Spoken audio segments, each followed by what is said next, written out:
Welcome back to another video.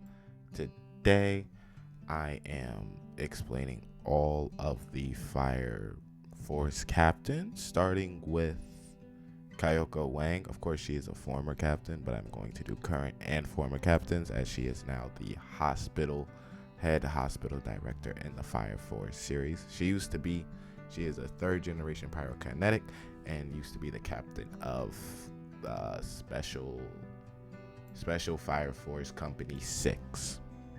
I just gotta get that out the way. Well, also, she is a tall female, short black hair, and she dons the Special Fire Force. She is extremely part of the religious faith in the Black Clover and the Fire Force franchise, as she thinks everything that Company 8 is going through is off the basis that they were being punished by the evangelists, or whoever the god is in Fire Force, for entering the netherworld. And given her position, she sometimes complains about how many cases she has to solve in a day. Of course, cases means her workload in terms of who she gets at the hospital. Of course, with her being a third generation who can use her ignition ability, which takes the form of an Asclepian, to amplify the regeneration of the body by accelerating cell division. In doing so, she can cure disease, heal wounds, treat diverse symptoms, and in the case of treating someone who is a third generation, can use their own flames to increase the time of regeneration and to eliminate their pain instantly.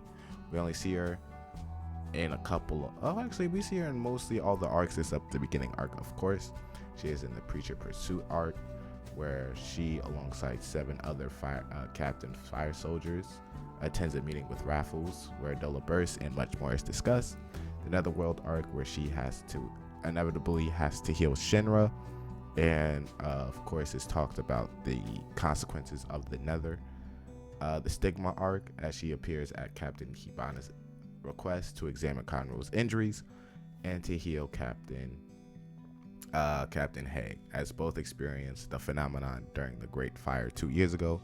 Then triggers could involve a large-scale fire of numerous deaths. And of course, we'll see her in the future with the Great Cataclysm arc. Of course, I can't go really into detail about the Great Cataclysm arc, but I just wanted to show love to the more underrated characters, the characters we don't talk about a lot, since Fire Force is Fire Force ended manga wise, but is ending anime wise, so we may not see her back in action after the Great Cataclysm arc. But there's always a basis that Fire Force could potentially get as big as the Demon Slayers, the Black Clovers, the My Heroes, where you really can't get away from it, and you'll get a movie about it once in a while. Anyway, subscribe, and I'll see you in the next one.